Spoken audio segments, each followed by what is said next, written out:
To another episode of RELICS Radio.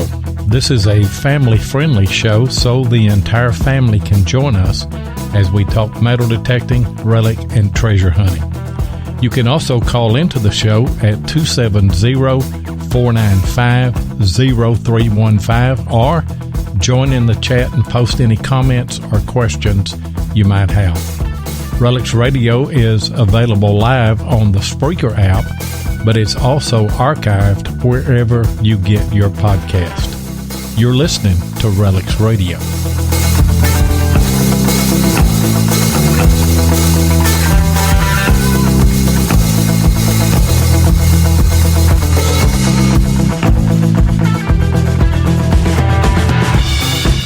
And you are listening to another episode of RELICS Radio. It's Thursday night again, and we're so glad to be here.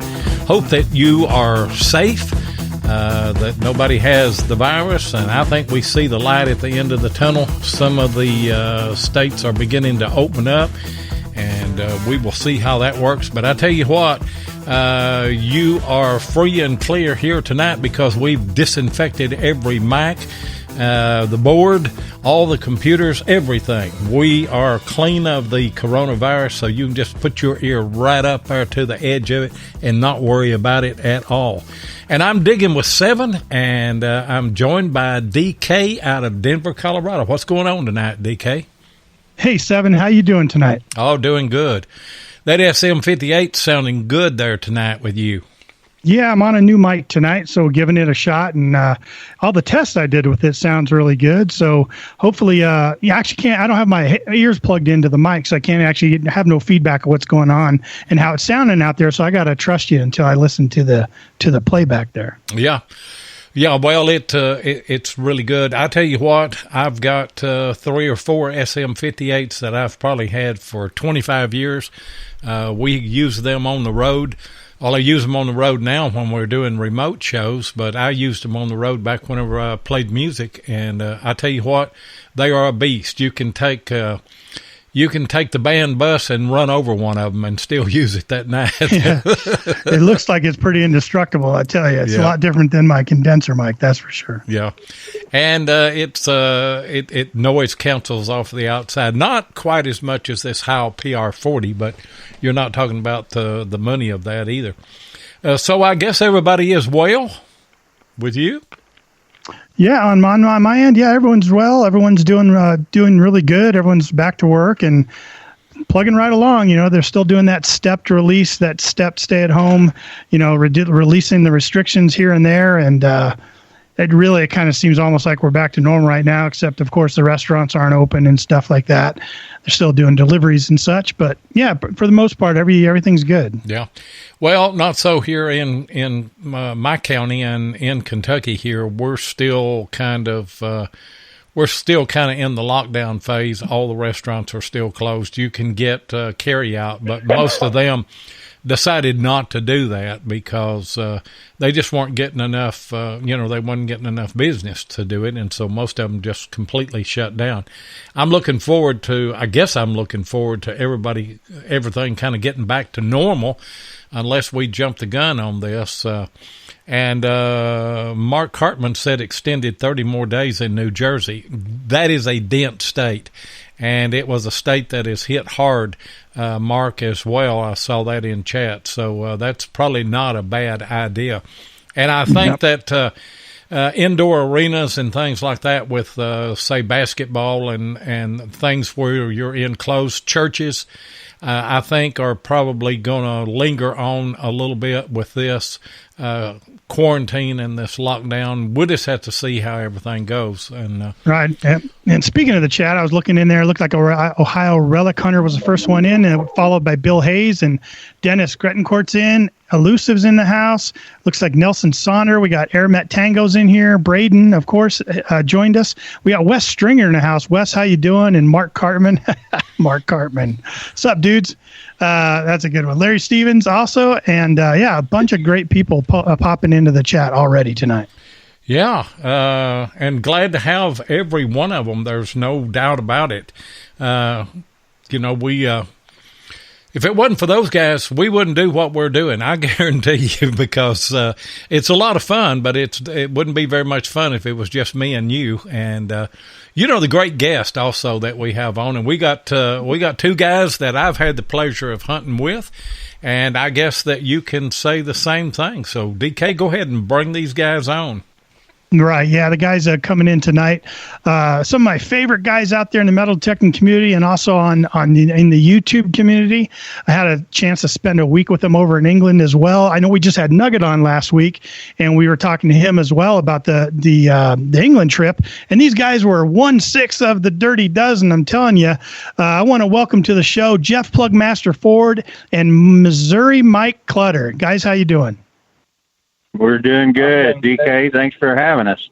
Yeah, I wanted to. I just wanted to know how I'm sounding on my Samsung VM7963 microphone. Is that the version A or the version C you got there? No. I waited. It's the F. Yeah. Sounds good, actually. Sounds really good. And full disclosure on all of this, these guys are on the road. They've been hunting all day, and they're driving back. And pre-show, we were setting audio levels and everything. And when one of them talked, they're both on their phone, and they're in the cab of a truck. And when one of them talks, we was getting the delay and the echo off of the other one. And so Plugmaster Ford, of course, it's raining where they're at, and he wanted to stop and put Mike back in the bed of the truck. But he did, I think, put him in the back seat. So it's kind of a comedy routine, isn't it, I guess? Chinese fire drill, stop on the side of the road, and everybody change positions. Mike, are you back there? Did he lose you out the back, or are you still back there? Well, they've gone into a dead spot. I'm still They're in a tunnel. Yeah, I'm still showing them here, but we have lost both of our guests. That's not goodness. Good. That is not. Now what do we do, Lloyd? Now what do we do? Stretch. Well, they'll call back, or you can call them back. Yeah. You go ahead and try and get them back on the line, and I'll chat with people here in the chat room. I see Barb Connell has come in, and you guys in the chat room, let me know what you guys have been up to. If you guys are out digging anytime, any chance to get out, do a little bit of swinging, let me know kind of what you were after. Were you after some relics? Were you after some coins? And what were you guys able to come up with? That's for sure. And I've got Jeff Ford back on, but it says it's muted. Are you there, Jeff, with me, or are y'all in? I'm here. Okay. I can hear you now. I couldn't a while ago. It just went dead on my end, even though it showed I was still there. So right, yeah. And Missouri Mike is still off. I tried to add him, and I can't get him back in. So you might have him call in as well. And let's see if we can get Mike back on. That's the problem. He might be in a. Do what? I was going to say he might be in a bad. His cell phone only works if I stay between the white and the yellow line on the highway. If we get out of that, he loses signal. And so it works really good in downtown New York City, but he's never there. So don't do that, Jeff. We want to stay out of the ditches, man. We had enough of that in England. Yeah. Oh my! Did you ever tell that story? It's funny because I'm sitting in the van in front of you guys, and I keep watching you, and it just seemed like you're hugging the edge a little bit from time to time, and I commented to the other guys. I said, they're getting a little close to the edge, and then we made our turn, and you guys didn't follow, and I said, well, they missed the turn, and boy did we. I was like. Yeah, they were in the ditch. That's why they missed the turn. Yeah, you talk about this big old van doing about 35 down the road, and these very, very narrow England roads, I tell you, with no shoulder next to these hedgerows. And, the driver was talking to the passenger, and they were just carrying on, and we're all carrying on in back. And those seats, they opposed each other, so they faced each other. So I was riding backwards, so I couldn't see out the window. I was talking to people behind me, talking to Preacher Digger, and I think that's the secret there, Jeff. We had Preacher Digger with us. There's nothing that could have happened to us that night. We had this shield of protection around us that was second to none. And we hit that ditch, and everything started jumping and bouncing, and it was pretty exciting. I just want to know, were there any high-pitched screams in your van at that time? If you listen to Kevin Dowd with Potter County Diggers, he'll tell you there was.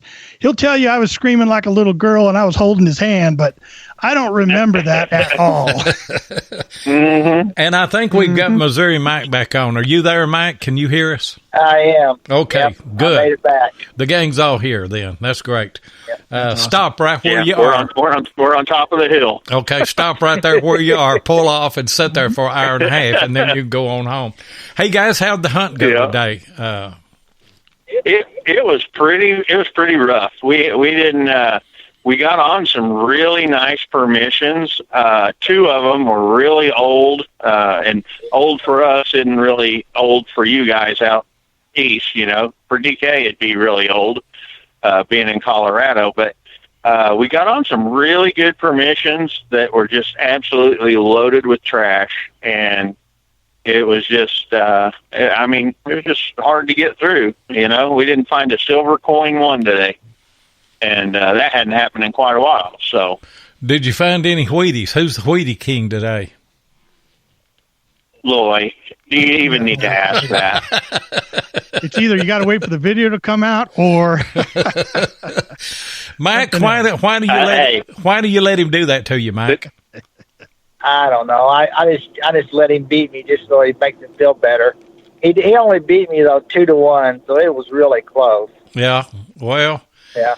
Well, sounded like y'all had a rough day, and that's unusual for you guys. Yeah, it was. We normally hit at least one what we consider a good permission, but we just didn't get on one today. It wasn't from a lack of trying, and we had permissions and we hunted them, but. It's I don't know. That's hunting, and that's why it's not called finding. Yeah. It's called hunting, and that's what I always say about fishing. There's a fine line between fishing and just standing on the bank like an idiot with a pole, and I don't know. Yeah, I don't know if we crossed that line, but it was a struggle today. But we have days like that, and we just have to go out and try something new next time. So, you say you guys are dealing with some weather out there? You dealing with some weather? Yeah, we got some wind here today. That's absolutely tremendous. Yeah, well, we really, a couple nights ago, we had some terrible storms. Threw a tree down on some friends of mine's house, crushed it pretty good, and they were in it. Thankfully, he was in a wheelchair, but thankfully they weren't where it came through. But then we had, just a lot of trees and everything. And this is all around my place. And at my place, we got nothing. We barely got any wind. It shifted directions a couple times, but hardly even any rain. But in our town, there were a roof from somewhere blew into the square. And oh, goodness. It was kind of crazy, but we were spared out where we live. But right now it's just rain right now. And honestly, I couldn't believe it. And Mikey could vouch for it. The ground was a little bit drier than we expected it to be today. We've had a lot of moisture here, but I guess the ground we were in today was pretty drained and it was getting towards the dry. So that always makes it tougher. I don't know about you guys, but now we had a heavy frost here in southern Kentucky this morning. We got a freeze warning that's coming up, which will be, I think, Saturday morning. So it's going to get colder here tonight and tomorrow night than it did last night. And that's very, very unusual. And I know the Northeast is they're gearing up to to get a big snowstorm too. So winter's hanging on. Let's take a break, and we'll be right back with Plugmaster Ford and Missouri Mike. Hey, Seven, we's looking good in our new RELICS Radio T-shirts. Yeah, Ken and Mark Guthrie of Detectives.com done brung them to us. Yep. And they makes other shirts, too. Yeah, boy. Detectives.com can handle tees for your club, hunt, or any other promotion folks may have. They even got the Wide Pride shirts. Yeah, them boys does the manatee crawl. Yeah, scooting on their bellies.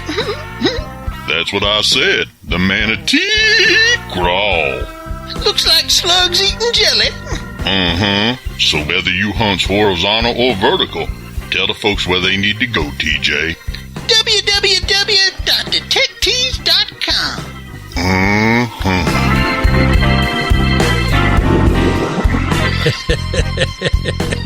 It never gets old. It never gets old. I still love that commercial. And I dreamed that commercial in the night. I had a dream. That was awesome. And that commercial came to me, and I woke up like at 2:30 in the morning and grabbed a pencil and pad, and I wrote that down, and I got a hold of Jeff Ford the next day, and I told him, I said, I got an idea for a commercial, and I need for you to be the voice of that. And so that is Plugmaster Ford. What do you think about it, Jeff? Well, luckily I had a sinus infection, so I could pull off the deep voice at that time. You know where I was at that time. I was in a hotel room. You remember that? No, I forgot that. I forgot that part of it. Oh, wait a minute. Hold on a minute, guys. You mean that's not Tennessee Jeff and Seven? No, it's not. That's all Jeff Ford. Every bit of it is Plugmaster Ford. And the thing, I'll tell you what, I had so much trouble getting through the slugs eating jelly, I have to say. Oh, that's a great question. I should have asked you. Oh, yeah. How many takes did that take? Because I bust up every time I hear that. Yeah. I don't know. It was late at night, and I was in the hotel room, and I just recorded it, and sent it over. He said, that'll work. And I was like, okay. So reading through that script, I was like, you're nuts, man. I know it, but it has turned out to be absolutely the best commercial that we've ever had. There's no doubt about it. And I love it, and people really want to hear it. We bring it back, old throwback every now and then. Yeah. How'd you guys? And let's get over to Missouri Mike just a little bit. How'd you guys get hooked up, Mike? Well, back in the day, and I still am involved with the metal detecting club. In fact, I'm president right now, and I've been involved very heavily with our local club for many years.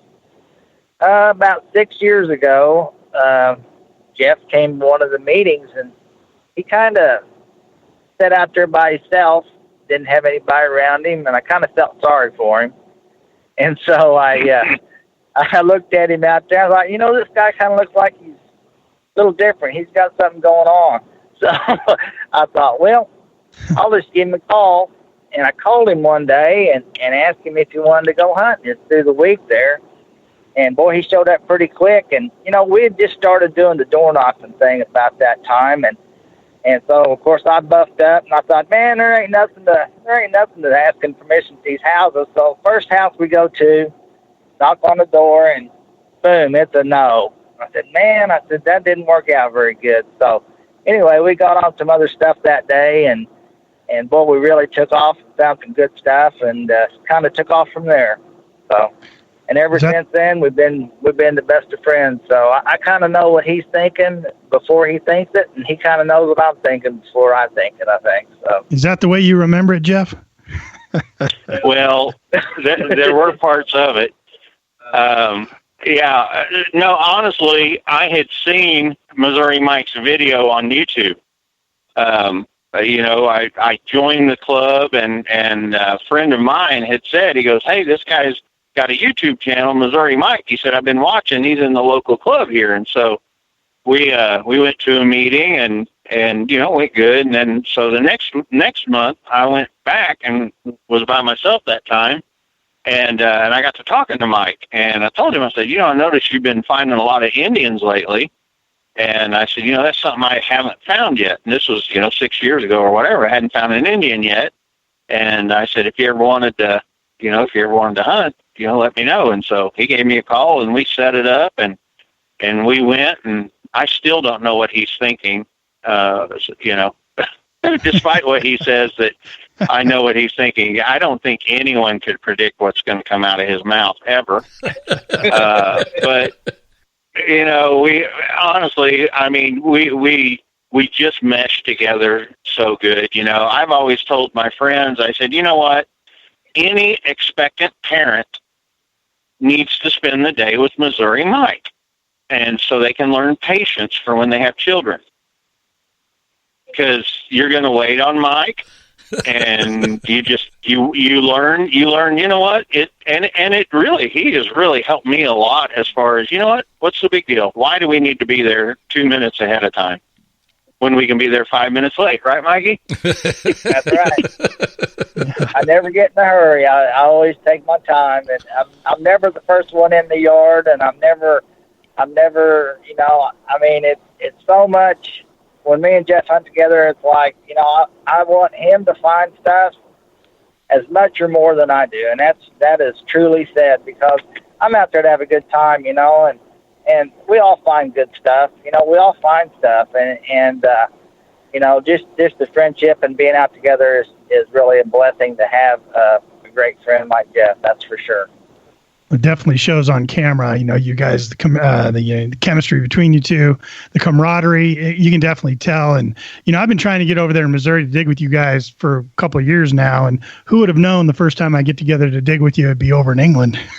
But a couple thousand miles away. Yeah, that's what it took. A bunch of money and a couple thousand miles. But but it was very obvious over there. It was really kind of cool to watch, actually, how things were in real life, because for most people that watch your guys' videos, they only kind of know that side of you, so kind of seeing behind the scenes and what goes on between you two is really unique and really cool. I don't know if it's unique. I think a lot of digging partners have some of the similar things going on, but it was really cool to watch, I'll tell you. And yeah, well, we have fun. That's one thing about both of us, and honestly, Mike is, we're both positive, but Mike always has a way. Even like a day to day, and I learned this early on, 4 or 5 years ago when, we get done hunting and it's just terrible. And he would always say, well, I really had a good day today. I really enjoyed it. And you know what? That's what I needed to hear, because, I'm over there stewing because we didn't find anything. And I'm like, you know what? You're right. We had a good day today. Whether we found anything or not, it was fun. So, and we just kind of make it that way. We make sure that we're having fun. If we're not, we'll stop doing it. But, our goal when we go out is just to enjoy it, have fun, and try not to get dog bit. Yeah. One of the things I like to say is every day is a good day. Just some days are better than others. There you go. That's a great attitude. That's a good thing, Yeah. And Mike is the one that you always send up to the door to do the door knocking, because his personality. Can he get more permissions than you can, Jeff? Here's where he goes. Okay, if there appears to be a vicious dog in the yard, I'll send him and let him get it. He has a way with the 80 and over ladies, and so if we see like a Bonneville parked in the driveway, not that that's usually, but a lot of times that's an elderly lady driving a Bonneville, and so he'll go on those. But one of the places where he really shines, and I'm not near as comfortable, is if someone's out in the yard already. I do great knocking the door. I love that part of it. That's my forte. But if they're out in the yard, he knows I'm not as comfortable with that, approaching them up in the yard. And so when they're out in the yard, he always goes, and he does really good when they're already out of the house. Yeah, hold on a minute. I'm just writing this down real quick. Vicious dog, Tony, my buddy, my second partner. Tony goes to the door. Woman at the door. I can go. Okay, I got it. Oh, thanks. Yeah. Carry on. But now, Jeff, you are, I mean, you're as tall as a pine tree, and you're kind of intimidating the first time people see you. I remember the first time I saw you was at DIV, and he was actually, and I don't know why he's trying to call back in here, but I saw, first time I seen Jeff Ford, he was at DIV, and he was bent down at a hole digging, and I saw him, and we knew that each other was going to be there at DIV, so I went over and hollered at him, and he stood up, and he just kept standing up. And so do you think you're intimidating over your height to people already in the yard? I'm not sure. I don't know what it is. I'm sure a lot of them haven't been that close to someone as tall as me, but I don't know. My wife says, because I always talk about Mike and how well he does, especially with the 80 and over ladies. And she said, well, he's just a lovable teddy bear. That's what it is. Yeah. And I said, well, that could be, but yeah, I don't know. I don't know. I have good luck at the door. I have pretty good success knocking the door, and I don't know why I'm not comfortable walking up to them when they're already out. I mean, I've done it, and I've had success with it. It's just I'm not as comfortable doing that for some reason. Yeah. Well, if the yard is a manicured yard and it's really a nice house, and I'm telling you, some nice places that we've hunted, that I would go up there and I'd say, there's no way he's going to get a permission on this house, and he'll pull it off. I mean, it's happened many, many times. Now, if the house is falling in and it looks like, it needs help, that's the one I go to. But if it's a manicured yard, Jeff, you're getting this one because he's really good at it. And I'll tell you, it's all about your approach whenever you're door knocking. He's very good, very open. His approach to the whole situation is very good.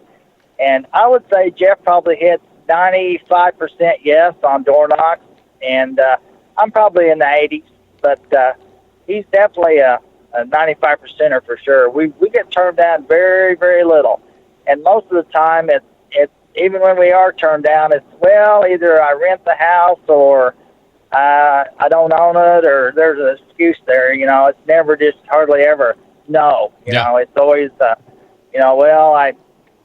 something's going on, but he's very good at it, and so we really feel like today we hunted I think 4 or 5 places, and we had a couple of those. A couple of people were actually working in the yard today, and we had a few situations like that. But on average, we'll hit 4 or 5 houses a day, when we do a door knocking trip. So you just never know when that magic yard. And like one of the things that I like to use, it only takes one. You hit that one good yard, and boy, it can be a gold mine, and you can really, really clean up on it. So. And let me ask you a question. Let me ask you a question. Larry Stevens in the chat took the thought right out of my head. What is the Plugmaster Ford opening line? You go up there, you knock the door, a person comes to the door. What are you saying, Jeff? First thing I say is I tell them, I go, hi, my name is Jeff Ford. And that's it. That's how I open up every time. I mean, if they have a cat or a dog or something, I will make some small talk. I'll tell you this much. We had an old lady today, and I had knocked on the door, and no one came to the door, but you knew she was home, her lights on and everything like that, and there was just a storm window.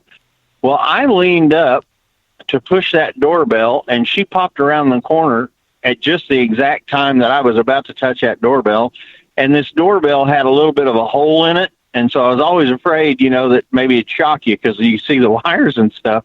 And so I'm pushing on that doorbell, and she pops her head, and it scared me to death. And I kind of grabbed my chest as she came around. Well, that kind of gave me something to talk about. And I told her, I said, I'm sorry.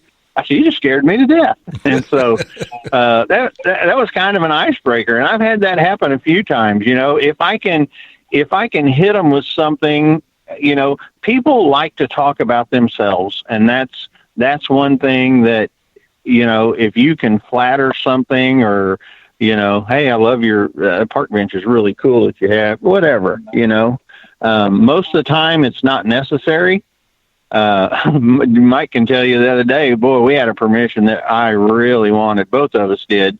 It was an 1870s house, and it was out in the country, and we pull up, and the guy's walking out, and he's got a T-bucket roadster that he's working on in his shop. And so I mentioned, I go, hey, that's a nice looking T-bucket. Well, that was my downfall because I know nothing about vehicles whatsoever. I was just dumb enough to know that was a T-bucket.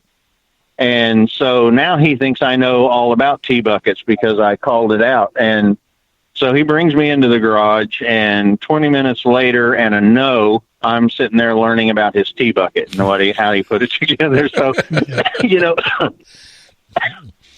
excuse me, sometimes small talk can get you. Yeah. Yep. We need to take a commercial break, and we'll be right back with Plugmaster Ford and Missouri Mike.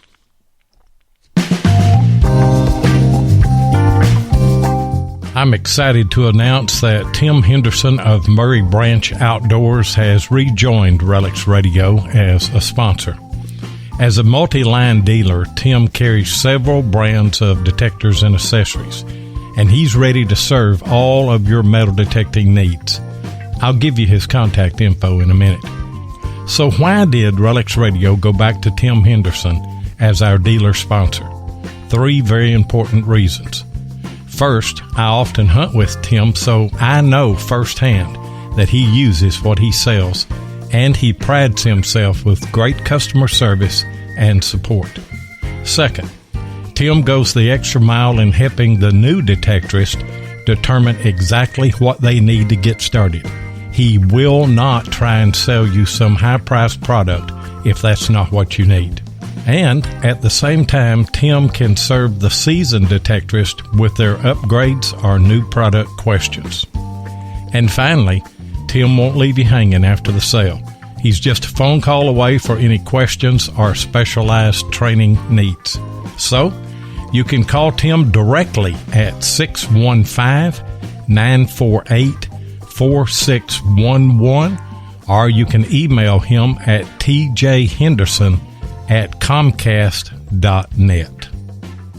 And I see that Tim is in the chat tonight, and he has put his phone number in there and also his email address. Get in touch with him. Go ahead, DK. Yeah, I was talking about our England trip earlier. That's the first time that Jeff, Mike, and I had actually dug together. The first time I actually met him was over at Pound the Ground, and we were talking about Jeff's height, and it was shocking. He's a pretty tall guy, yeah, but I didn't understand how tall Quarter Hoarder was, Jason. So I came up with both these guys, and I'm like almost 6 foot, and I don't consider myself very short, but when I took a picture next to these guys, it was crazy. It was sort of me and Darnell and Jeff and Jason Quarter Hoarder standing there. And we looked like the, cell phone reception, signal sign going down. And that's when it became shocking, is when I saw that picture. I go, man, these guys are just dwarfing me here, So that was crazy. But hey, I wanted to talk to you guys about our England trip a little bit. We went over there, and it's never a guarantee that you're going to find anything over there, but we found some things over there, and especially you two. Why don't we talk about that trip a little bit and talk about some of the things we came up with? We'll start with you, Jeff. Well, the first thing people need to understand about an England trip, and, that's why we always try to prep ourselves going in, because now, this time we only did a 7-day hunt, which it was 6 full days, but that's 60 hours of metal detecting in a week, because we go 10 hours a day.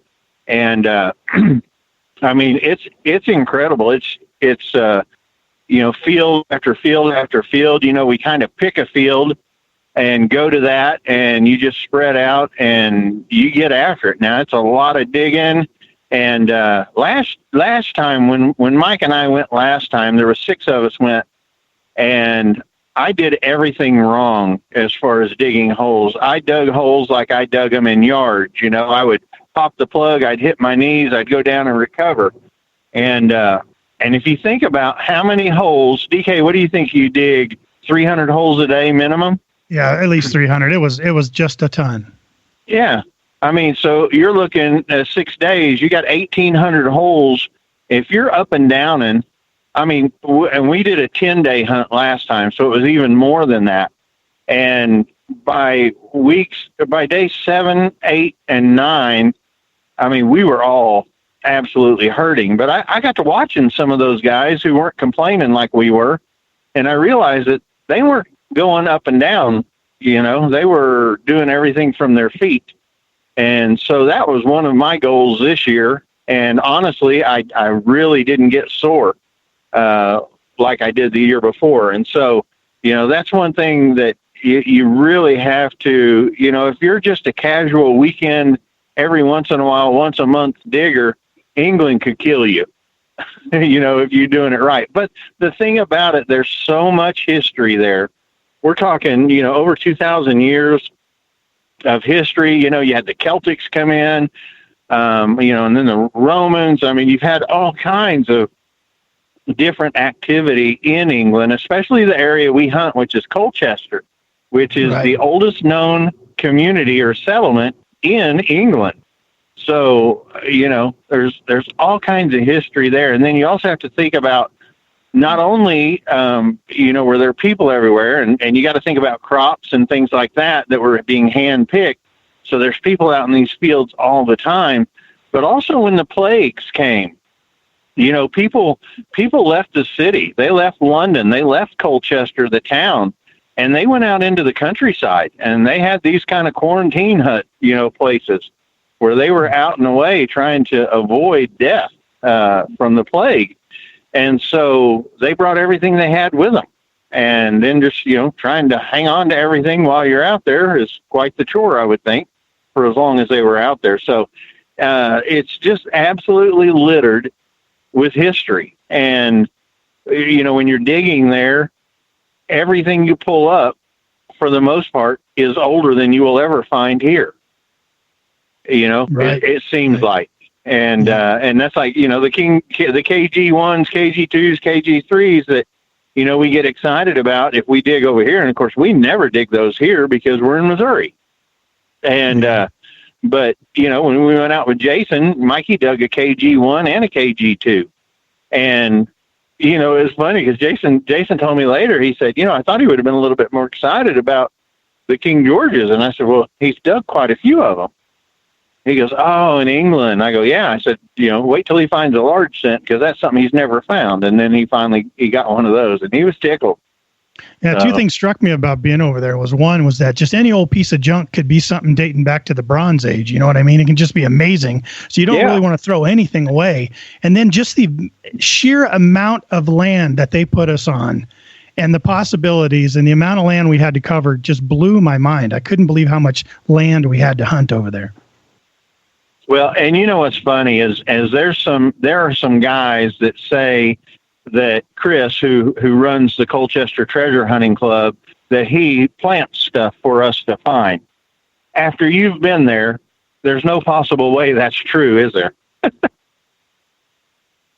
Yeah, no way at all. Absolutely not. There's no possibility that that's going on. And I thought it was a first-rate run program. I was really impressed with how we were treated and, you know, the respect they showed. They did everything the right way. I know that's always a concern, and this club did everything the right way as far as I was concerned. And accommodations were great. You know, we stayed at a different place this time than we did the last time. Last time, we all stayed in the same barn, which is a house, but, you know, they call them barn hunts. And that was nice, you know, because we could all get together of an evening. And this time was a little bit different layout, but we really had to do that because we had 12 or 14 counting our drivers. And but it was you know, the accommodations are neat. You know, the going down to Mike's for takeout is fun. Best hot dog I've ever had in my life. Yeah, that was an interesting place. They serve so many different types of food there. You know, they had fish and chips, they had chicken kebabs, they had gyros, they had hot dogs, chicken nuggets, you name it. They just had everything at that place. Yeah. Yep. Yeah, it was nice. So. And we, but yeah, I mean, I was going to say this time, as far as my finds go, I didn't kill it. I mean, I found some hammered silvers, which is always the goal. But there is someone in this van or my truck right now who did kill it. I'll let you talk to him. Yeah. What about it, Mike? Well, it's a long story, but before I left out for England, I became sick, and I was in a pretty bad way. I really was. It was a bad deal, and I knew I'd already paid to go, so I was committed to go to England. So I went ahead and got on the plane. Whenever I got there, I still felt bad, and I'll be honest with you, they do not have medicine in England like they have in the U.S. There's no NyQuil, nothing like that. It's pretty bad on the medicine selection, and the little town we were in had absolutely nothing but some chest medicine, cough syrup, and that wasn't doing much for me. Well, I started getting, a little worse. I wasn't getting better, so I was getting a little worse, and there was one day there in the van where I hunted only half a day, and then one full day where I was out. I stayed in the van for, I think, 10 or 11 hours, and I didn't even get out of the van to hunt. I mean, I was in a bad way. I actually threw up in the van, and I had a baggie with me. But anyway, I was hurting, and I had fever and everything. Well, I told myself, I came to hunt, and if I can find one good thing, one good item, that would be great. And I went out the next day, and, of course, all of us were in the same area. And I just, Metal Texans, 90% luck, I feel like. And somebody was watching out for me because I actually found that gold coin about 3 inches deep. And when I first hit it, I thought, no, this is junk. It's yellow. It looked like one of those tinfoil yellow, junk things, and it had some funny guy's face on it. So I did, and first thing I did, I went over to Jeff and I showed it to him, and I said, "Is this junk?" And it was Dylan the Quad, and he looks at it, and he smiled at me, and then his smile got bigger and bigger and bigger, and I thought, oh, I really got something here. And then, of course, everybody came over. I told him, he asked me, is that junk? And my eyes got big, and I said, we need to sit down. I was excited, and, it's hard for me to show excitement, especially whenever I've got about 101 fever and I was sick, but I was so excited to have the opportunity to find something like that, and it was just one of those once-in-a-lifetime type things, It's just absolutely luck. Somebody upstairs was really watching out for me then. Now, and, Mike, I feel so fortunate to have been able to do that. Yeah, what kind of gold coin is it? Can you tell our listeners that? Well, it's an Anastasia Roman gold coin from approximately the year 400 to 450 AD. And it was right at the end of the Roman period when they occupied Great Britain. They were probably on their way out about that time as far as occupation. So, it's from the year 400 to 450 AD, and it's called the Anastasia gold coin. There's only been 2 of them known to have been found in that area that I know of, that anybody noted. Now, it's a fairly popular gold coin, so there's probably quite a few of them around, but there's not a lot of them that have been found. So, value-wise, I'm not sure, because I'm not really honestly into the value end of things. It's just, an awesome find that, now I don't know, they've got to review it and all that, so I don't know if I'll ever get it back, but I know the memories of that and the memories of the trip with all the friends that I had over there and the time that I had is worth a lifetime worth of this treasure. You can't, when we're all gone, all we've got left is our memories and our thoughts to us, and I'll never forget the time that I had in England. Even though I was sick and I felt bad and everything, actually I came back from the trip and I slept at the airport on the floor, and I came back and I worked just a couple hours each day for a few days, and I went to the doctor and he said, "Oh, you got pneumonia." I said, "Really?" He said, "Yeah, you got full-blown pneumonia."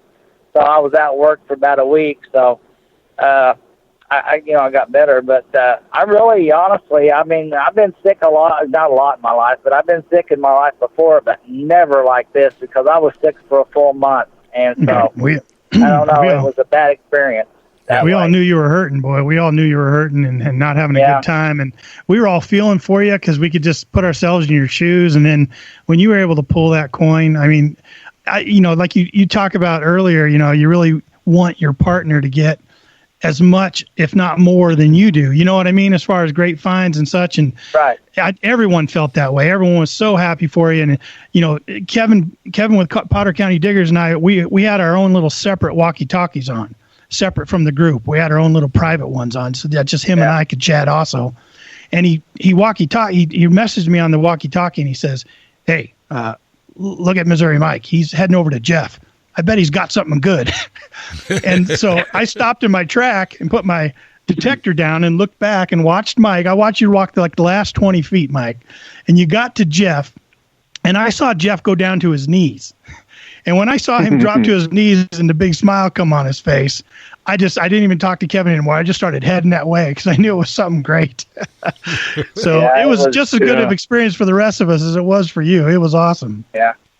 Well, you know what's funny is, so I'm sitting across the field, and of course, I take it upon myself to look out after Mike because, I'm taking him all the way to England. I told his mom I'd watch out after him, and so, I'd always ask, anybody seen Mike? Where's Mike? You see Mike? Yeah, there he is. Okay. I always keep an eye on old Mikey. And so I looked up and I see him walking towards me, and he doesn't have his machine. He doesn't have his shovel, and he's just white as a ghost. And I thought, oh boy, he's sick again. And now I got to walk all the way across the field and get his machine and take it back to the van because he couldn't even carry it. And so he keeps walking towards me, and he's hiding in his hand, and it was funny because he looks at me and he goes, "Is this junk?" And I said, "Well, what is it?" And I flipped that thing over because he handed it to me clawed side up, to where I couldn't see it. And I flipped it over, and my eyes, like I said, my eyes got big, and he goes, "Is it something?" And I was like, I just told him, I said, "Man, we got to sit down." And so we sat down, and I said, "Dude," he goes, "Is it real?" And I said, "I think it is." And so, I mean, it was such a bizarre color. It was a color that we hadn't seen before, as far as, that color of gold. And Ken can vouch for it. It was an odd color. I mean, it's absolutely gorgeous. Of course, we're not real familiar with gold coins, but even the ones that like Brandon and Seth found, the Celtic Staters were a different color than this. This almost had a little orangish to it. It was just absolutely gorgeous, and what a cool coin. I mean, honestly, the Roman guy who's on there, who is Anastasius, it looks like the guy from the Bugs Bunny cartoon, the Figaro guy, except a little bit thinner. It looks like a cartoon character on that gold coin. And but I mean, we took that back, and it was just like, I can't believe it. Yeah. And Mike didn't really, you guys really didn't see Mike. It didn't really sink in until about halfway back in the van ride, and you could see him just kind of like, oh, he finally realized, okay, wow, it's like it hit him. Yeah. And of course, I'm calling him Midas. I'm calling him all these other, the Golden Child and everything else. And so, but I mean, he won the award. He won the award. Yeah, he did. He won best find of the week. Yeah, that's for sure. Find of the week. And DK, I don't know if you've been online, but you need to go in and vote for his coin for find of the year. Oh, I will. On the forum. Go ahead and do that. You can vote for whatever you want, but you can also enter for a chance to win a week free hunt. So. Oh, wow. Hey, guys, I've got to cut in here. We need to take a commercial break here and try to pay some bills. We'll be right back.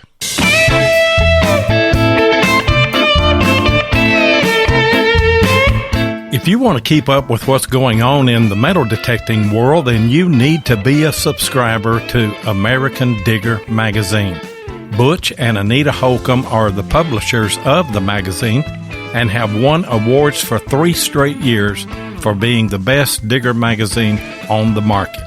American Digger magazine is available in both print and digital formats, so no matter where you live in the world, you can enjoy the latest happenings in the hobby. You can get in touch with American Digger magazine by going to americandigger.com or give them a call at 770-362-8671. And be sure and tell them that you heard it on RELICS Radio. And as all of you know, I'm the producer of the American Digger magazine's Relic Roundup on Monday night at 9 o'clock Eastern Time right here on Spreaker. So if you're not doing anything this Monday night, come over and catch me and Butch Holcomb and Jeff Lubert, and we're getting Missouri Mike back on the line here. Jeff, stay in the middle of the road where we can keep him on line. I know it. I had to pass someone. Sorry. Yeah. But while I've got the mic here, and then I'm going to turn it back over and y'all continue your conversation. But let's open the phone lines. You may want to ask a question or just talk to these guys. Missouri Mike, Plugmaster Ford. The number is 270-495-0315. Just ask Mike. He's called it 10 times tonight. I have. Yeah. But, yeah, if you've got a signal where you're at, call 270-495-0315. And, Ken, I'll let you guys pick up where you left off there. Well, I just want to mention, we mentioned that, that was the find of the week. And, everyone out there listening is probably shaking their head yes and thinking, oh, well, of course, of course that would be the find of the week. But I'm telling you, it wasn't a slam dunk because there was some amazing things found on this during this week of hunting. I mean, there was a lot more gold found. Mikey's just edged everyone's out. I mean, there was a couple of full staters found. There was a quarter stater found. There was rings found and cufflinks found, all kinds of gold and so much silver and copper. It just made my head spin. What kind of, wouldn't you agree with that, Jeff? I mean, it wasn't a slam dunk. I'm telling you. Oh, no, it wasn't. It was, across the board. And that was something a lot of people don't know, that Preacher Digger and myself went in and created awards for our group. We just thought it would be something fun. And so we had the Greenie King. Of course, Mike and I always play for Weedy King. So we came up with the Greenie King, the Silver King. We had King Midas, which Seth Newkirk won because he found 2 gold coins and a link off of a bracelet or something that was gold. And so he won King Midas, and Andrew with Relic Rangers, he won the Silver King award. And there was 3 or 4, I think, that found Roman, or no, he won the Roman King. That's what it was. I think there was Brandon got the silver. Yeah. That's right. And there was quite a few or 3 or 4 that found Roman silvers. And so we wound up giving it to whoever found the first Roman silver, which was Andrew that first day. And that was awesome. He sent me a picture of that, and he's only 75 yards from me, but he sent me a picture of it. And I looked at it and I was like, oh man, that's Roman. Of course, those things are so crusty. They have that crust on them that you really couldn't tell that it was silver. And then a little bit later, he comes over and shows it to me where he had rubbed a little bit on it, and like, oh my goodness, you found a Roman silver, and that to me, that's always my goal when I go. That's, I'll consider it an extreme success when I find a Roman silver. I don't know why I want to find one so bad, but that's, that's the thing I want to find when I go over there. And so, and we hunted hard for them, it's just a matter of getting over them. I pulled a Roman bronze. I didn't pull any Roman silver, and it sure excited me. And it's pretty wiped. You can just see that there's a bust there somehow, but not any detail enough that I'll probably be able to identify it. But I know it's a Roman coin, and I'm just fine with that. I mean, the age of that was just, it's got to be old. So I was happy and tickled pink, Mikey, did you find any Romans, Mikey? Any bronze? No, I didn't.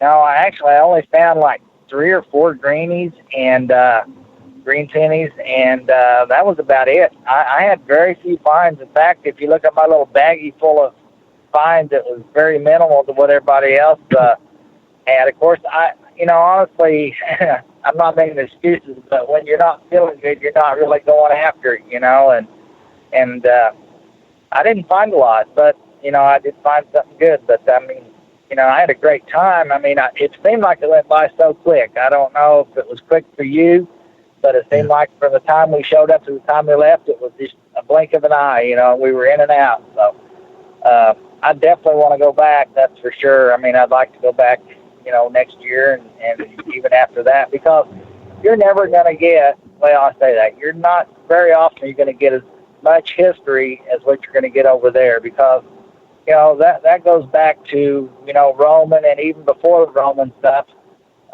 you're just not going to get any older than that, not as far as I'm, knowing of anyway. Right. I thought it went by quick too. And, but then at the end of the week, when I looked back and thought about how much digging we did, it didn't make sense to me, because I was like, I should just be absolutely dead tired by now. And like Jeff said, I tried to stand up the most I could and just hunch over, you know what I mean? I didn't try to go down to my knees very much. And I think that really saved me. But yeah, it went over quick. But then I know we had done, like Jeff said, 60 hours of digging, and just, crazy amount of digging, tons of walking, tons of steps walked. And, and I just can't wait to do it again. And that's the thing. And the thing about it is, we couldn't have had worse weather. I mean, it rained on us every day, and it snowed on us. And I mean, there were days where, you just sit there and go, there's no way in the world, if I wasn't in England, that I would ever get out in this stuff. But we did. We hunted it, every day. And I have to say, I was really impressed with Virginia, Andrew's wife, Virginia, the Relic Ranger. She was quite the trooper. I expected her, and this is just based on talking to them ahead of the time, I expected her really to not hunt near what she did, but man, she flat got after it and swinging that Equinox with that 15-inch coil too. Right. Hey guys, we got a couple of callers that came in. The first one, the last four numbers. Hey, is this Domino's? The first one is 4274, and we've also got 9519. 9519, you hold on. 4274, who we got? Hello. That's probably Paul. That's probably Paul, and he doesn't know his phone number. I think I heard Paul's voice. This is Charlie Harley. Okay. When I call Jeff always does the fake Domino's. He's like, yeah, Domino's, can I take your order? No, I go into my, thank you for calling Domino's Pizza. Your manager specials are, and he always hangs up on me.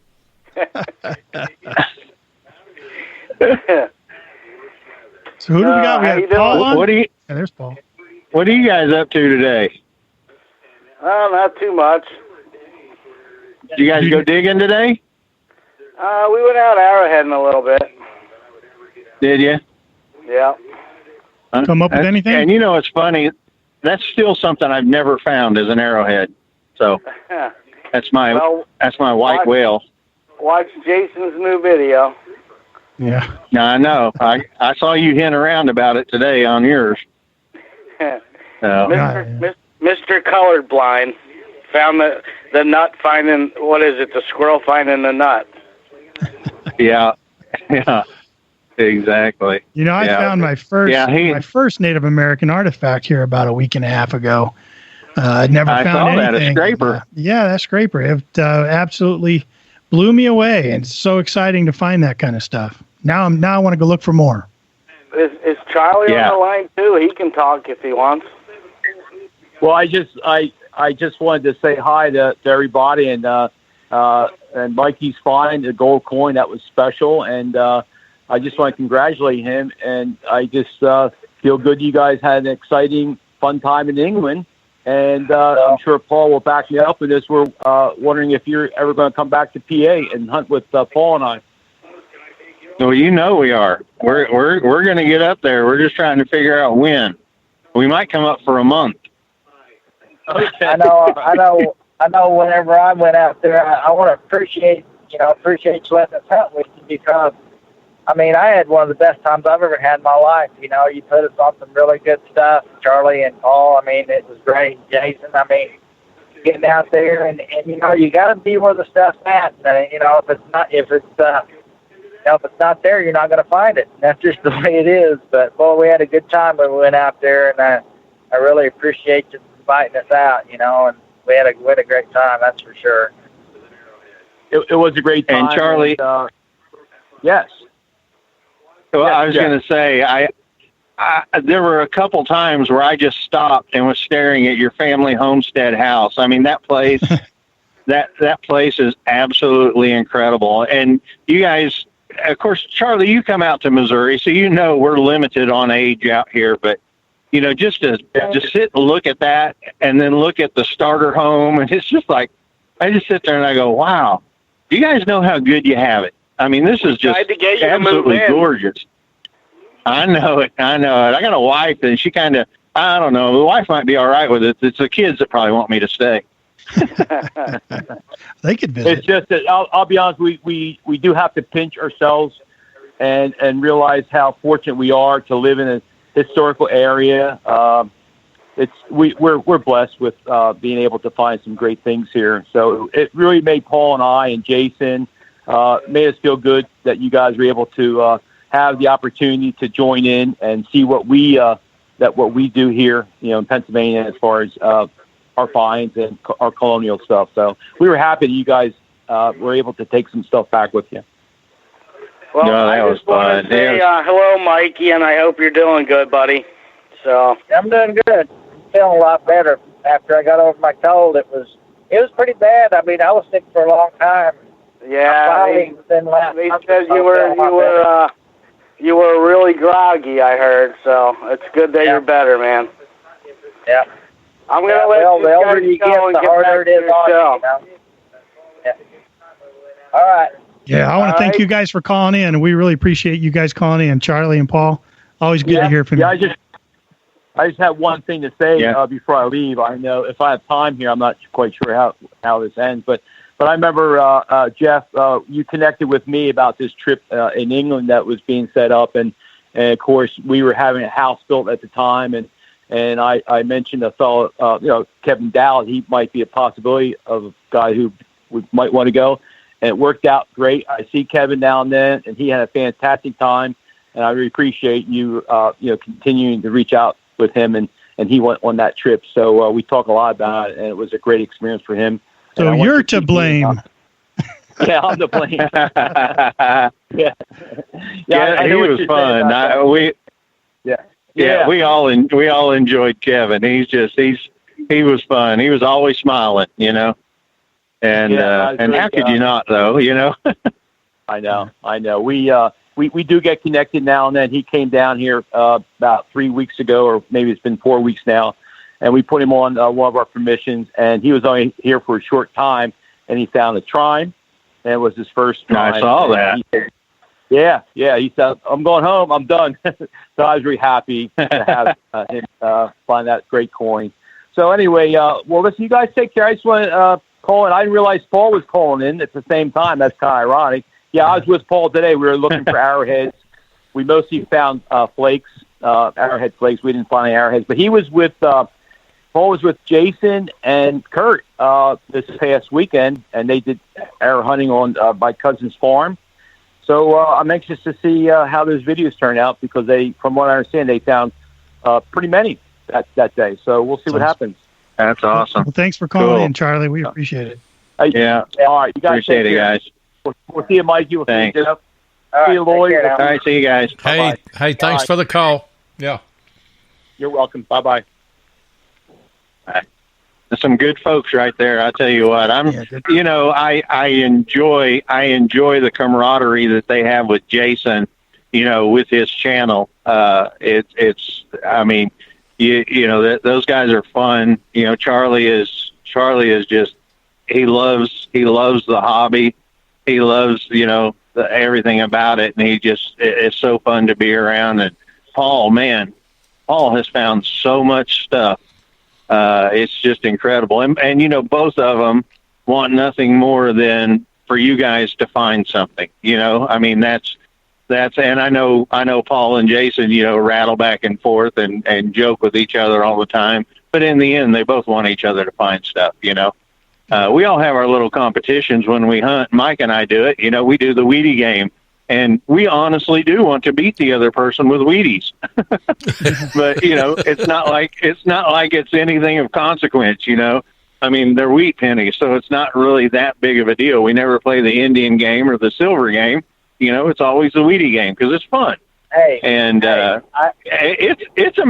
it's amazing to me the number of people who play the Wheatie. I get emails all the time. People in Washington, people in Oregon, Idaho. Hey, me and my brother play the Wheatie King game every time we go out. I'm just like, wow, okay.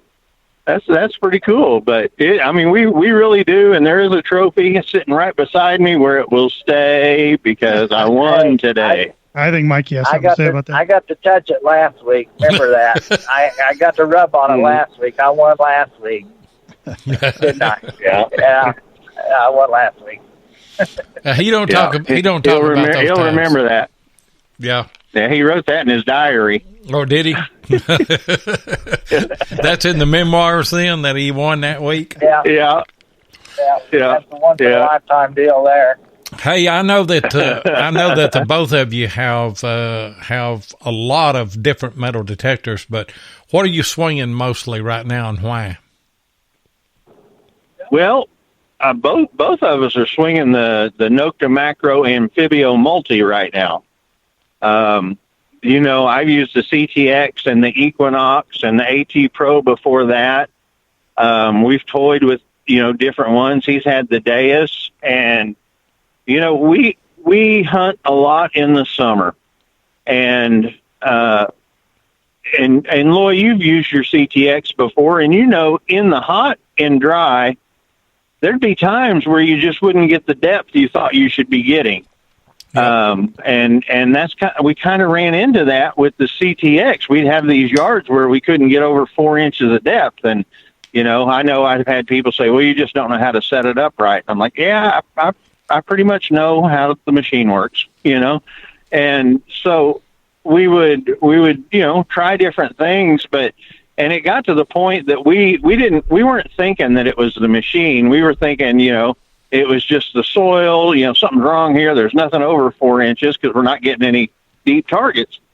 Well, one day, and this went on for a better part of the summer last year, and later in the summer, Mikey breaks out an Amphibio that he'd bought on eBay.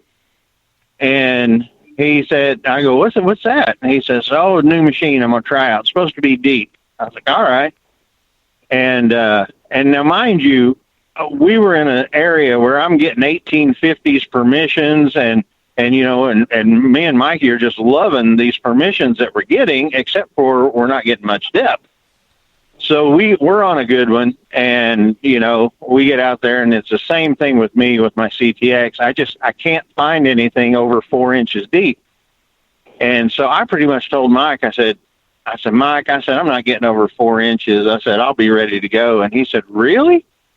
And I said, why? He goes, I'm digging 8 and 9 inch targets.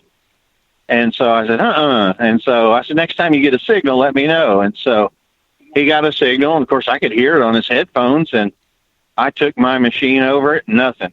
And I run mine wide open, so I hear everything. And I wasn't even getting a blip on it.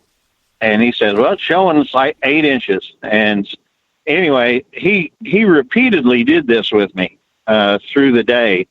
And so I basically became a bystander. I'm sitting there watching, an audience for him, because I'm not able to get to those things. And he dug a Tootsie toy that was so deep one day. It was just incredible.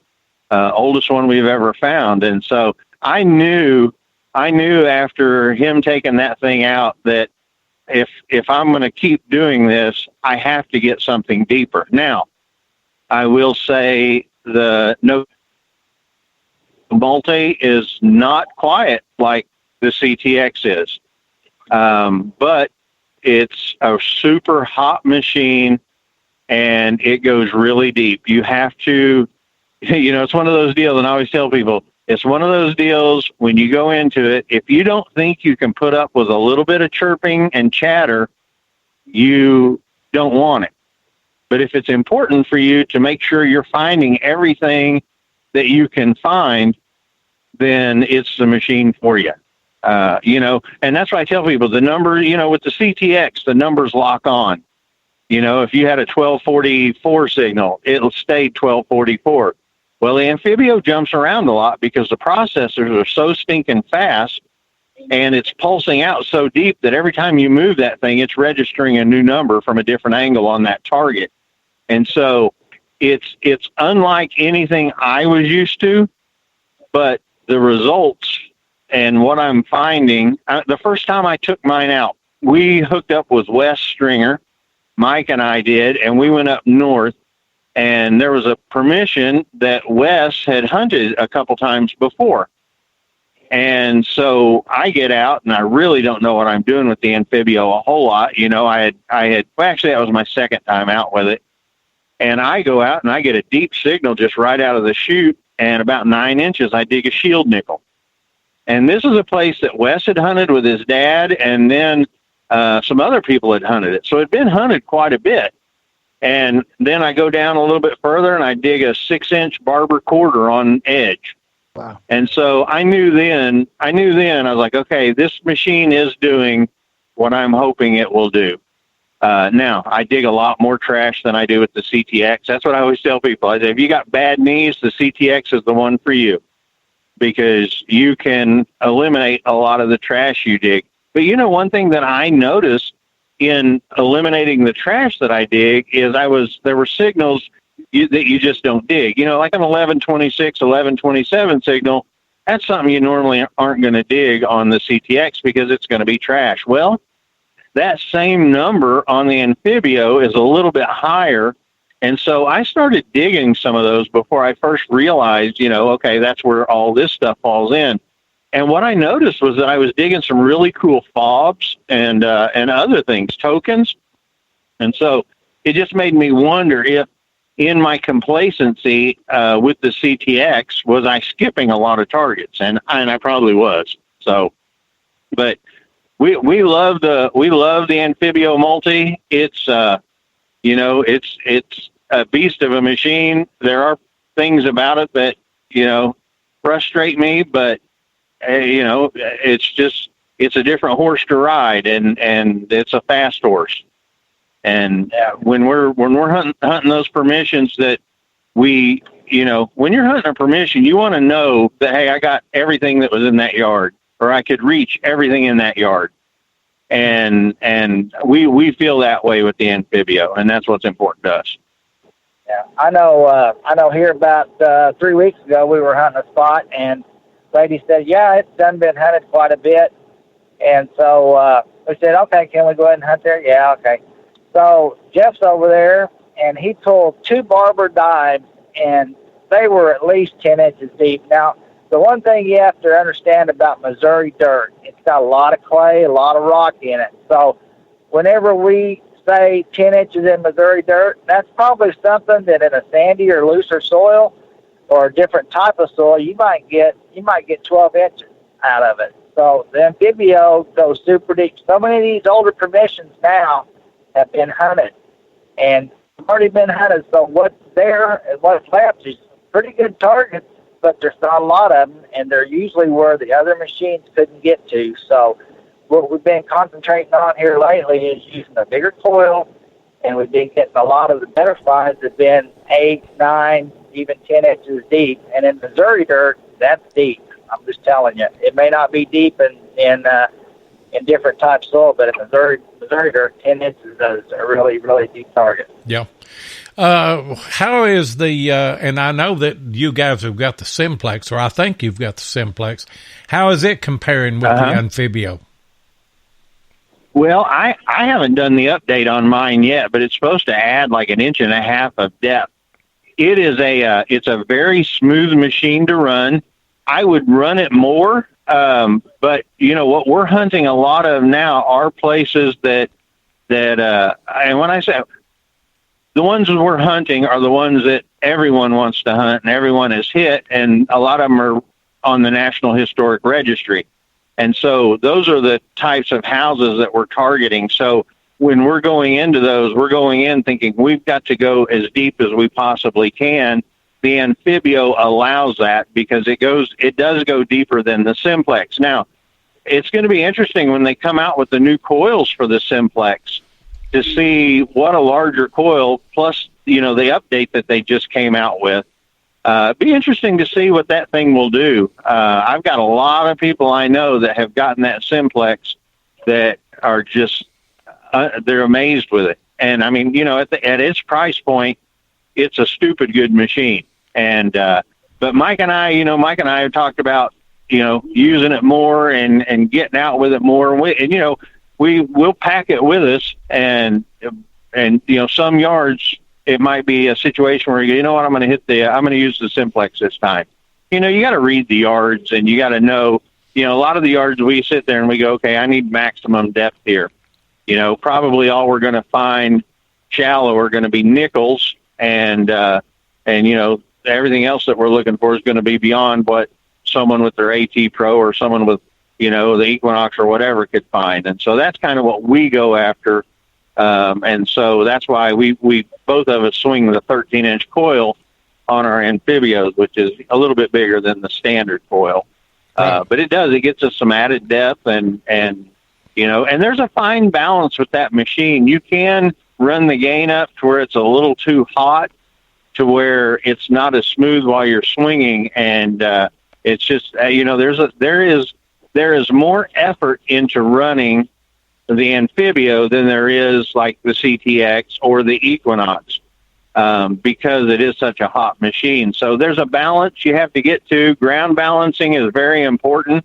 That's one thing Mike and I have really learned with this Amphibio, because we ground balance quite often, and it's amazing to us in just 1 yard how many times the ground balance level changes. You might start out on one part of the yard and it'll ground balance at 28, and you might go in the backyard and it ground balances 70.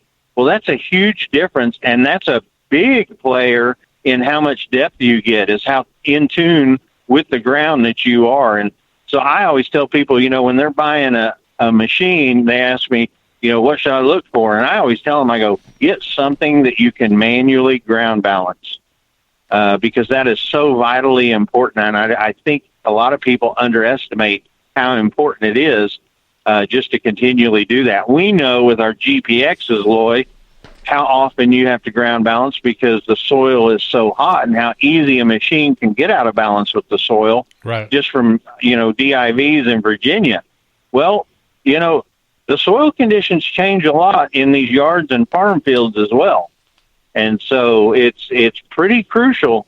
We have found just to keep that machine balanced as much as you can. And I've had times where I've gone through a yard and really, you sit there and you go, man, I'm not getting very good signals. The machine's a little bit squeaky. I'll do a ground balance and boom, hey, there's some targets now, So it's just, that's one thing I tell people, probably the most important thing in metal detecting, in my own opinion, is making sure that you're balanced to the ground.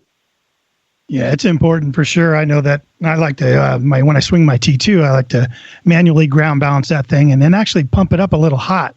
I like a little hot going into the ground. I found that gives me the best sort of feeling of what the target's like, and also gets the most depth out of it for me. So yeah, everyone just got to get used to their machine, and a good ground balance is definitely important. Hey, Mike, let me ask you, I wanted to ask you both this question. What is the most unique story you had while you guys were out digging? Mike, can you think of a really unique story you guys had while you guys were out digging? And then I'll ask you, Jeff, next. Well, this was a strange story. It's been a year or two ago. I went up and knocked on a door, and nobody answered. So I thought, well, I'll just go to the side door there. And I went and knocked on the door there. Nobody answered. So I left and went across the street.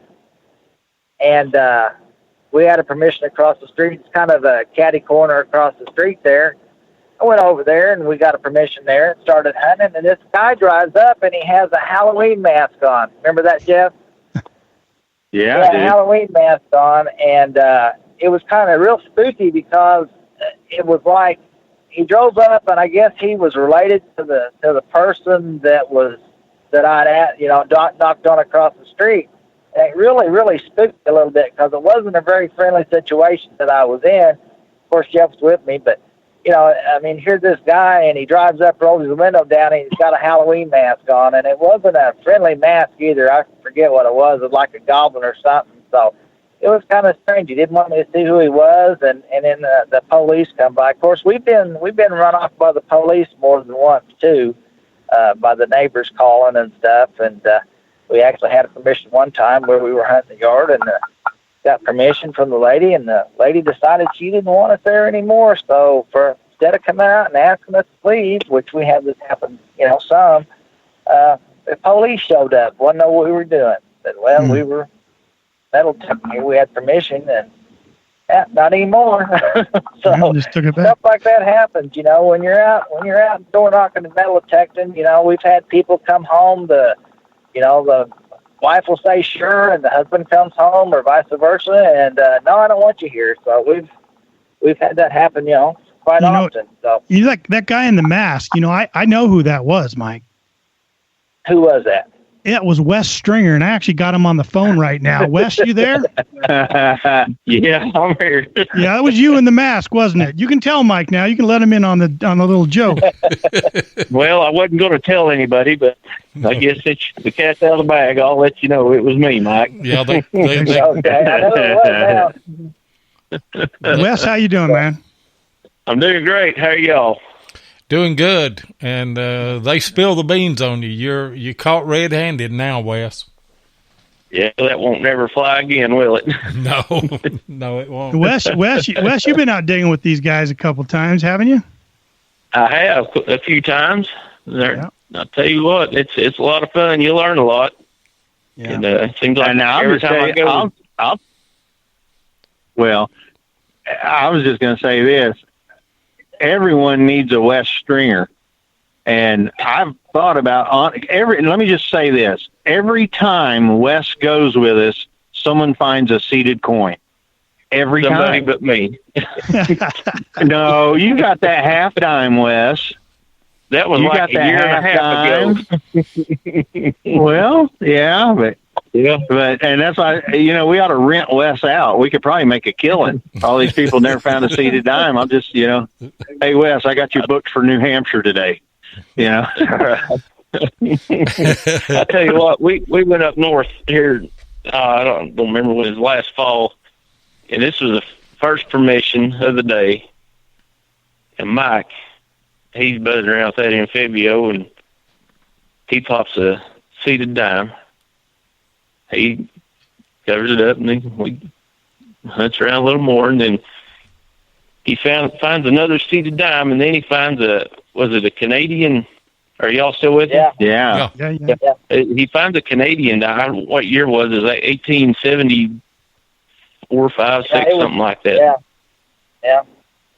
That was quite that made my day right there, because it was kind of my trip. I kind of wanted to go up that direction, and I was so glad to see Mike find that. And they were talking about Mike a while ago had a hard time getting excited. Wes Stringer doesn't have a hard time getting excited. I know that firsthand, don't I, Jeff? Yeah. I didn't know I could speak Chinese.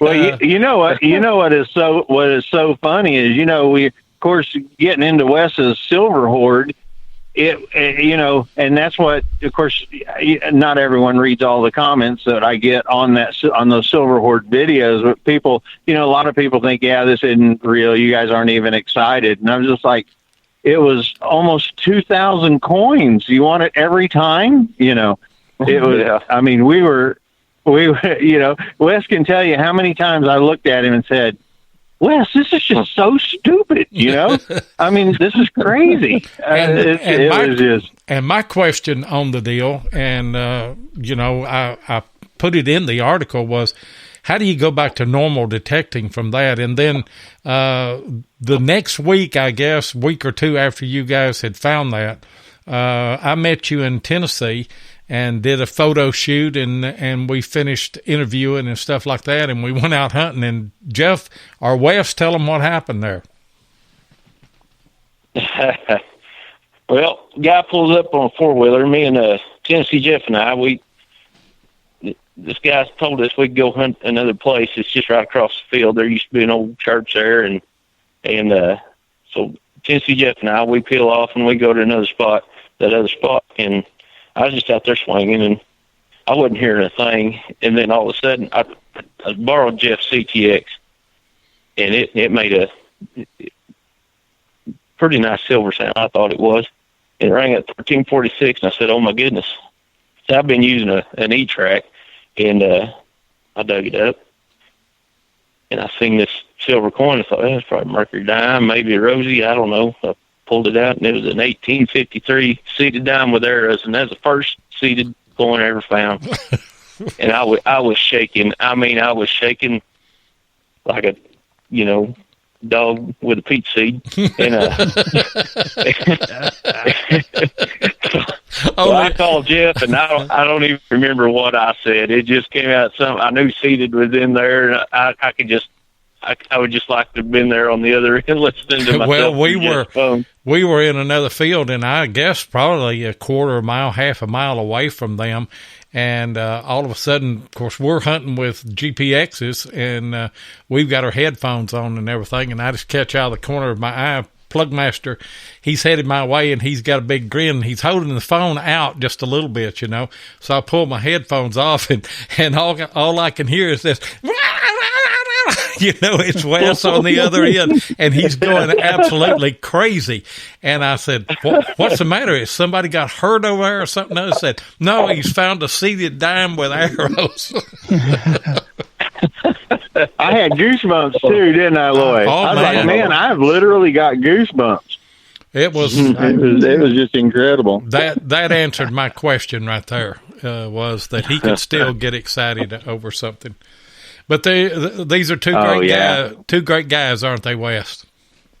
A lot of fun, man. I'll tell you what, they're a hoot to be around. I mean, even away from metal detecting, they're super great people to be around, and it's just been truly an honor being around them, Yeah, I wish we could all get back together again somewhere.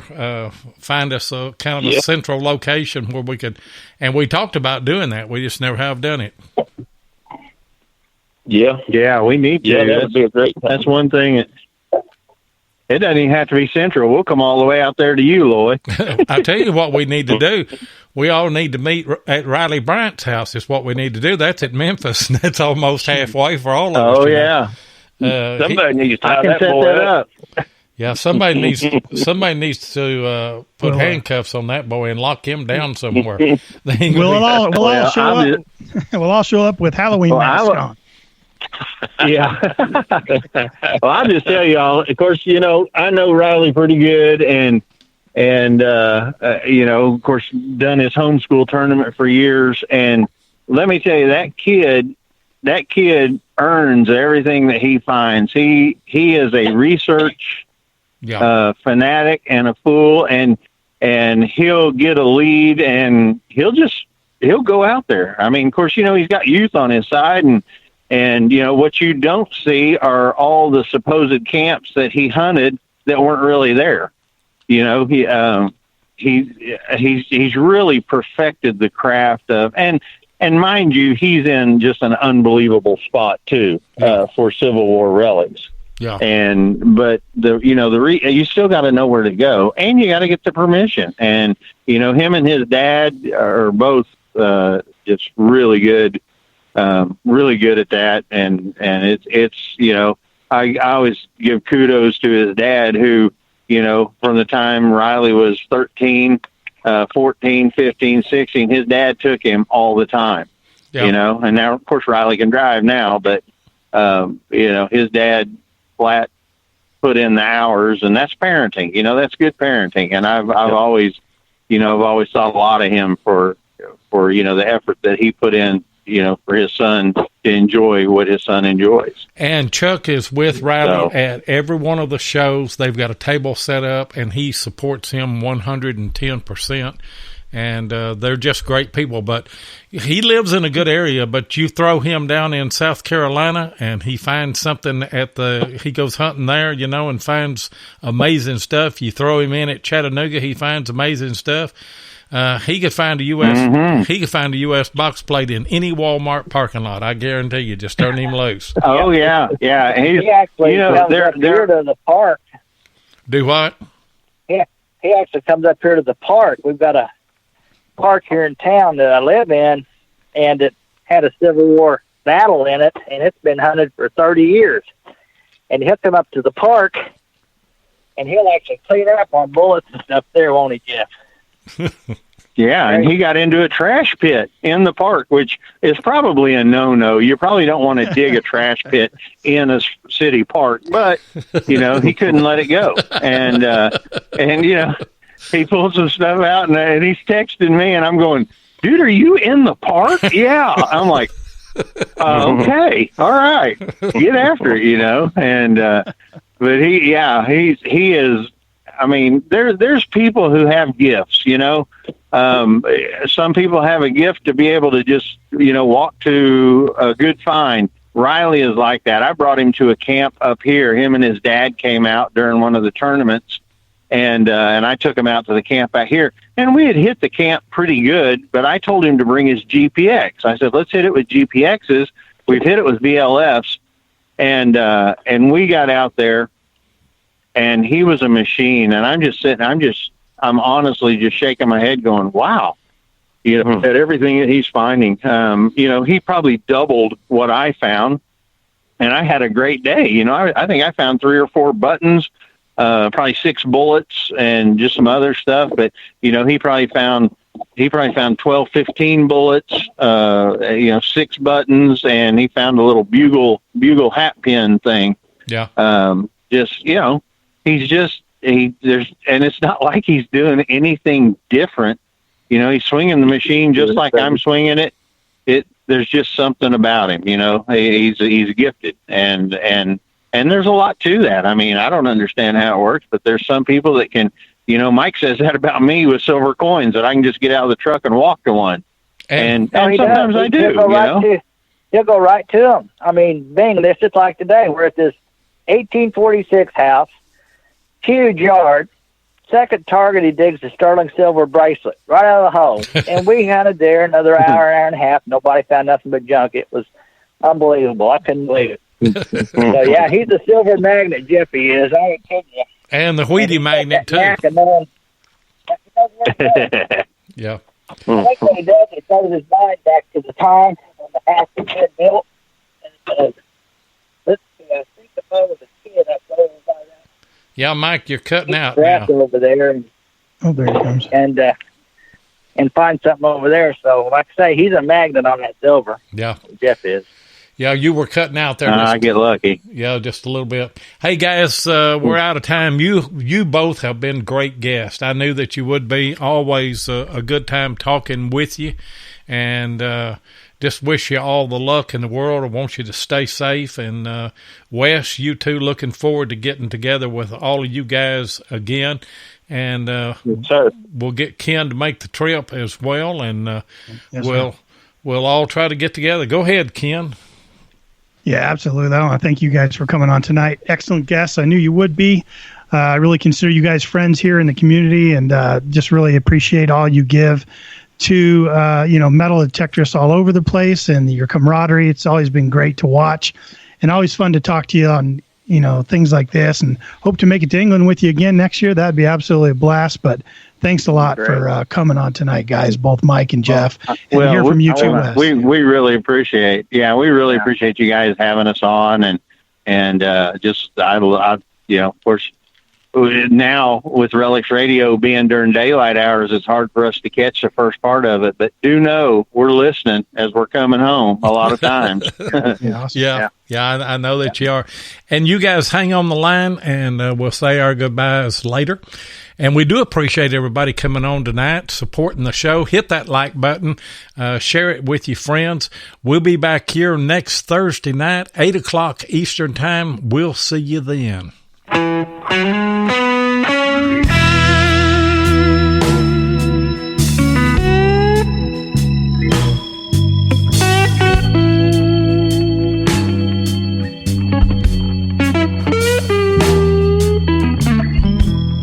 Thank you so much for joining us tonight on RELICS Radio. We really do appreciate it. Be sure and join us live each Thursday night at 8 o'clock Eastern here on Spreaker, or you can catch the archive show at RELICS Radio on Spreaker, iHeartRadio, iTunes, Apple Podcast, and many other podcast outlets. Please take a minute and hit the like button, and be sure that you follow us so that you'll get notifications of all of our upcoming broadcasts. Be sure and visit Diggin with 7 and Adventures in Dirt on YouTube, and check out the RELICS Radio Facebook group page. If you'd like to get in touch with us, then send an email to relicsradio@outlook.com. We'd love to hear from you. We hope that you will join us next Thursday night, and until then, get out there and dig some history.